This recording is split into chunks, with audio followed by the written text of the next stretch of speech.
So there's one shot. Whoa. We promised them that we were going to do this VFX breakdown, and we keep our promises on Freddy W too. All of our promises. Sometimes it just all takes, 12 of our promises, we keep them. Sometimes it takes just some time to fulfill some of them. Sometimes you only fill out 11 out of the 12 promises. but we promised a VFX breakdown for this one. Here it is, guys. So there's one shot from Pedestrian Revenge that actually probably didn't look like a visual effects shot. We didn't actually get it. So we had to create it digitally afterwards, which is kind of a pain, but it illustrates a lot of the basic things that you have to do for doing like a car comp shot. So this is the shot here. It's Clint driving up and approaching my car from behind. What that is a combination of two different shots. There's a shot of Clint sitting here still in traffic and moving the steering wheel a little bit, and a shot from the hood of the follow car driving up to my car. So what we're going to do is we're going to combine these two elements. But the first step here is to run tracking points on Clint's footage so that it's either steady or you're getting the information of how the camera's moving so you can match stuff to it later. In this case, I decided to stabilize it as best as I could. So for the most part, the car, windshield, and everything stays rock solid. Same thing to the footage of driving up. I ran After Effects 5.5, the warp stabilizer to get that steady.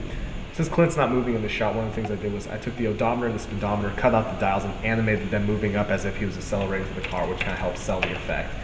If you were shooting this with the idea of doing VFX to it later, you'll probably put a green screen out there. But in this case, it's pretty bright outside, so I ran a Luma key on it to pull out all the brightness in the inside of the car stays there. And then I put a mask around the bits where the Luma key started to bite into the interior of the car. So essentially what you have is Clint by himself with nothing outside. So all the parts of the inside of the car are there and everything outside's not. In which case we just drop in the footage from the outside, line up the horizon more or less so that looks right.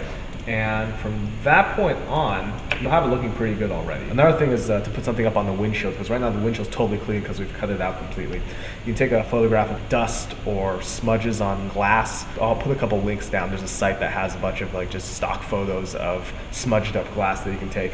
Put that over, set that mode to screen, and then play with the opacity so that you just have a little bit of like debris or smudge on the lens. What I do here is I basically cut out the pattern that you see for windshield wipers. They kind of clean up the windshield in a way that there's parts of it that are dirty and there's parts that are not. The only other thing is you see the horizontal rear view mirror, and what's going on in the background of that, since we'll be shooting through that, things will be moving in a different direction. So basically I just masked around that area, took the same piece of footage, played it in reverse, and then put it over there so it looked like the things were going away and the mirror was doing what a mirror does. So the final shot, Clint stabilized, the little detail of the acceleration is going up, and we're just matching it up with footage taken from the hood of the car, so it's about the same height.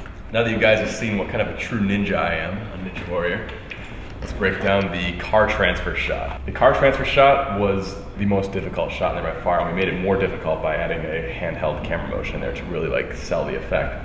First, the challenge is basically we're gonna combine three different elements. The first element is the background plate. We filmed driving along with the car and filmed alongside the bridge. And then we filmed the shot of Freddy transferring between the car. And for that one, we had both cars parked. We had Freddy standing there with his rollerblades. I operated camera, and basically when Freddy released, I moved along, dollied along with him. And we had people going along with a leaf blower to simulate his hair and shirt blowing a little bit. And we also had the green screen in the background to make keying it a little bit easier, because that'd be some tough roto. We also got a shot of the wheels of the car spinning. We could just take a still image and rotate it, but since the sun's coming from one direction, it's best just to get a shot of the car spinning for real. I always like to break down shots. If I can choose the order that I'm gonna do the work in, I always try to do the least fun stuff first. First step is all of the roto. So for the roto, you need to roto both cars. We keyed Freddy, and then also roto his feet where the green screen wasn't.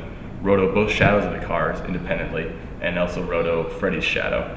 Once all the roto is complete, it's time for the more fun stuff.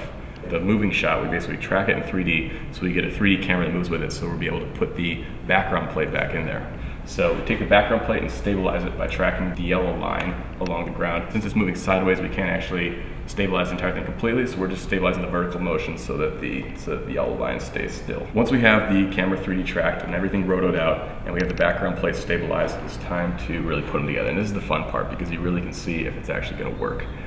So once we put the background plate in there, you can see that the plate is now moving. It doesn't stay in the frame, but that's okay because we'll digital zoom it later. The background plate is moving with the cars that are moving, but they don't look like they're moving yet. So now is all the artistic part of blending. First, you gotta add in those wheels. So we have the moving, spinning wheels on top of there. And once those are added in there, now it's all about blending things. Now this would have been a lot easier had we shot the background plate with the exact same lighting situation as the foreground. However, nature didn't cooperate with us, and we were under a deadline because we wanted to release on Thursday for you guys. So we had to shoot them with 2 different lighting conditions. So that makes it a little more difficult when you're combining the colors.